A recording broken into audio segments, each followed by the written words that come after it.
मंत्री मोहम्मद यूनुस एक राष्ट्रीय हिंदू मंदिर वहां पर पहुंचे हैं। बांग्लादेश में हिंसा के बीच ढाकेश्वरी मंदिर का दौरा किया है मोहम्मद यूनुस ने लोगों से शांति व्यवस्था बनाने की अपील की है। बांग्लादेश पर सभी का बराबर हक है। हिंदू समाज के जिम्मेदार लोगों से उन्होंने बातचीत की है, लेकिन एक लंबी खामोशी के बाद मोहम्मद यूनुस के जबान से शब्द निकले हैं। जब घर जला दिए गए, मंदिर तोड़ दिए गए, लोगों को लूट लिया गया, हत्याएं हुई, रेप किया गया, उसके बाद मोहम्मद यूनुस की आवाज निकली है। हालांकि इससे पहले वो भारत को जिम्मेदार ठहराने से बाज नहीं आ रहे थे। बांग्लादेश की अंतरिम सरकार के नेता हैं प्रोफेसर मोहम्मद यूनुस ने राजधानी ढाका में ढाकेश्वरी मंदिर का दौरा किया।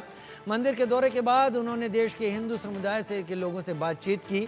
ढाकेश्वरी मंदिर बांग्लादेश के सबसे पवित्र शक्तिपीठों में से और सबसे बड़े हिंदू मंदिरों में से एक है। मंदिर की बंगाली हिंदुओं के बीच काफ़ी मान्यता है। मोहम्मद यूनुस का यह दौरा ऐसे समय में हुआ जब देश के कई हिस्सों में अल्पसंख्यक हिंदुओं पर हमले हुए हैं। इसे लेकर अल्पसंख्यकों ने विरोध प्रदर्शन भी किया है। यूनुस इस समय देश में स्थिति सामान्य करने की कोशिश करते हुए दिखाई पड़ रहे हैं। प्रोफेसर यूनुस के साथ कानून सलाहकार आसिफ नजरुल और धार्मिक मामलों के सलाहकार एएफएम खालिद हुसैन भी मंदिर पहुंचे।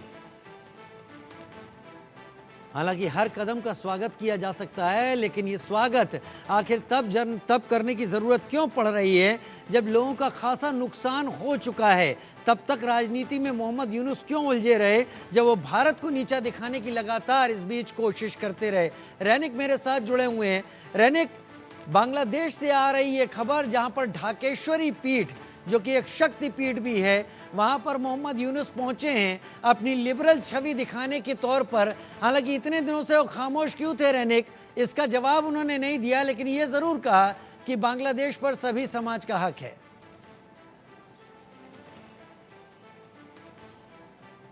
एकदम ही देखिए, हम लोग पहले भी ये चर्चा किए थे कि बांग्लादेश का ये जो अंतरिम गवर्नमेंट है, इनके पास सबसे बड़ा चैलेंज होने वाला है कि जो माइनॉरिटी कम्युनिटी है और जो हिंदू परिवार है, उनके ऊपर जो बांग्लादेश में हमला हो रहा है, इसको रोकना, बांग्लादेश का शांति लौटाना, ये सबसे महत्वपूर्ण चीज़ होने वाला है ये अंतरिम गवर्नमेंट के लिए।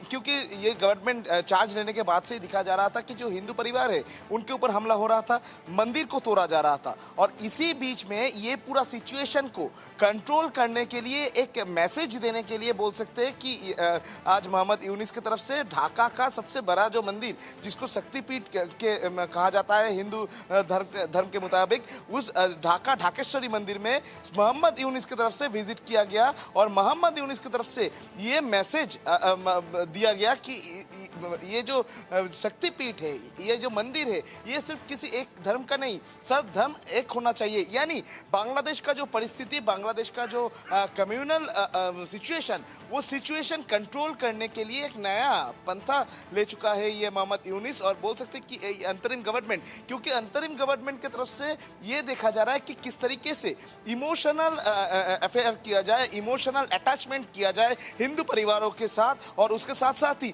जो मेजॉरिटी कम्युनिटी है उनके पास भी एक मैसेज पहुंचाया जाए कि हम लोगों के लिए ये खतरा नहीं है, हम लोग सब एक है, हम लोग सब बांग्लादेश के लिए लड़ाई करें, सब लोग माइनॉरिटी हो या मेजॉरिटी, सबको एक होना पड़ेगा, सबको एक होकर बांग्लादेश के लिए लड़ना पड़ेगा, बांग्लादेश का डेवलपमेंट के लिए लड़ना पड़ेगा। क्योंकि बांग्लादेश का ये जो ये सिचुएशन सिर्फ बांग्लादेश का कंसर्न नहीं था, बांग्लादेश के ये सिचुएशन को लेकर भारत का भी कंसर्न था, दूसरी तरफ यूएस ने भी इसको लेकर कंसर्न जताया था, और इसी सिचुएशन में बांग्लादेश का ये सिचुएशन ठीक करना महत्वपूर्ण होने जा रहा था ये अंतरिम गवर्नमेंट के लिए। और इसी वजह से बोल सकते हैं ये एक स्टेप हो सकता है, ये एक मैसेज देने का प्रक्रिया हो सकता है, और ये एक दिखावा हो सकता है मोहम्मद यूनुस के लिए कि मोहम्मद यूनुस एक मैसेज देना चाहते हैं वो मेजॉरिटी कम्युनिटी को कि हम लोग सब एक है, हम लोग सिर्फ बांग्लादेशी है, ये हम लोगों का परिचय है कि हम लोग बांग्लादेश के रहने वाले हैं, कोई भी तरीके का हिंसा हम लोग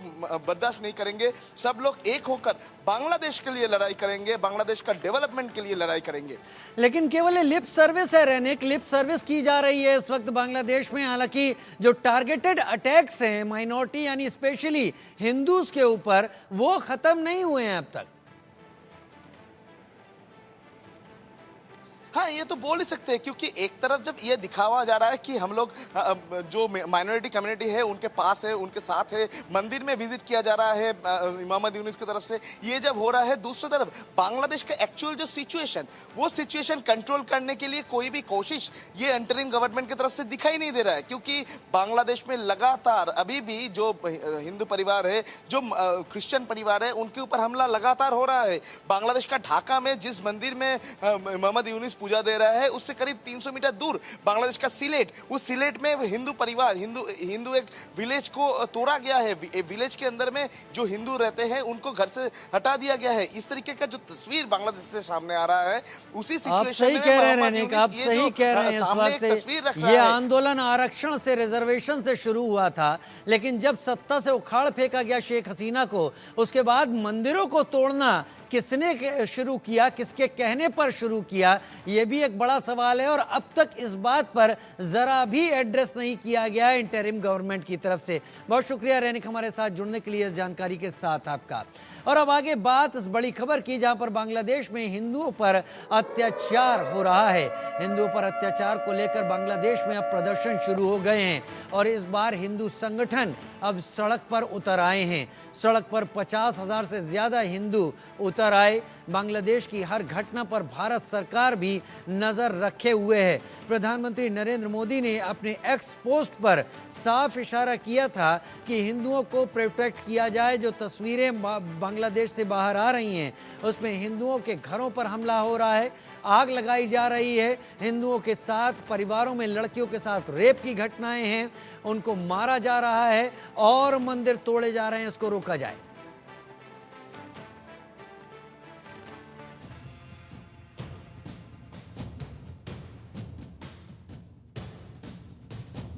बांग्लादेश में कोहराम शहीद स्मारक स्थल पर तोड़ फोड़, कट्टरपंथियों ने तोड़ दी आजादी की निशानी। ढाका में हिंदू भगाओ अभियान कौन चला रहा? मंदिर से मोहल्ले तक हिंदू सुरक्षित नहीं है। बांग्लादेश पर सनातन संग्राम। शेख हसीना सरकार के इस्तीफे के बाद से बांग्लादेश में हिंदुओं पर ताबड़तोड़ हमले जारी है। बांग्लादेश में हिंदुओं पर अत्याचार के खिलाफ दुनिया भर से आवाज उठ रही है, तो अब बांग्लादेश में कट्टरपंथियों ने आजादी की निशानी पर भी हमला बोल दिया है। दरअसल बांग्लादेश में प्रदर्शनकारियों ने 1971 की जंग से जुड़े राष्ट्रीय स्मारक को तोड़ दिया। मुजीबनगर का स्मारक भारत मुक्ति वाहिनी सेना की जीत और पाकिस्तानी सेना की हार का प्रतीक था। 16 दिसंबर 1971 को पाकिस्तान के लेफ्टिनेंट जनरल नियाजी ने हजारों सैनिकों के साथ भारतीय सेना के सामने सरेंडर किया था।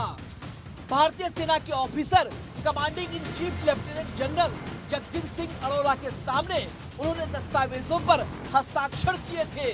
इस स्मारक में उसी की छवि को दर्शाया गया है। बांग्लादेश में पीएम पद से शेख हसीना के इस्तीफे की मांग को लेकर 4, 5 और 6 अगस्त को भारी हिंसा हुई थी। इस हिंसा में उपद्रवियों के निशाने पर सरकारी इमारतों के अतिरिक्त अवामी लीग के नेता और हिंदू थे। इस दौरान हिंदुओं के मकानों, व्यापारिक प्रतिष्ठानों और मंदिरों पर बड़े पैमाने पर हमले हुए। इन हमलों में कई लोग मारे गए तो वहीं कई लोग घायल हुए। राजनीतिक उठापटक के बीच बांग्लादेश में एक बार फिर हिंदुओं पर हिंसा जारी है। कथित तौर पर मंदिरों और घरों को तहस नहस किया जा रहा है। इस बीच इंटरनेशनल स्तर पर बांग्लादेशी हिंदुओं को बचाने की मांग हो रही है। हिंदुओं पर हो रहे हमलों की पूरे विश्व में निंदा हुई है। अमेरिका की सड़कों पर बड़ी संख्या में हिंदुओं ने एकत्र होकर बांग्लादेश में हिंदुओं और उनके मंदिरों पर हो रहे हमलों को रोके जाने की मांग की। प्रवासी भारतीयों ने कहा कि बांग्लादेश में हिंदुओं और अन्य अल्पसंख्यकों को निशाना बनाया जाना गलत है। बांग्लादेश की सरकार उनकी सुरक्षा की व्यवस्था करे। भारतीय और बांग्लादेशी मूल के हिंदुओं ने बाइडेन प्रशासन से भी मांग की कि वो बांग्लादेश पर अपने प्रभाव का इस्तेमाल कर हिंदू अल्पसंख्यकों की सुरक्षा सुनिश्चित कराए। वहीं बांग्लादेश में हिंदुओं पर ताबड़तोड़ हमलों के बीच बांग्लादेश की अंतरिम सरकार ने शेख हसीना को वापस लौटने को कहा है। हसीना के इस्तीफे के बाद बनी सरकार में गृह मंत्रालय का जिम्मा संभाल रहे ब्रिगेडियर जनरल एम सखावत ने कहा कि हसीना की पार्टी को नए चेहरे की जरूरत है। उन्होंने कहा कि हसीना को देश से नहीं निकाला गया था, वो खुद भागी थी।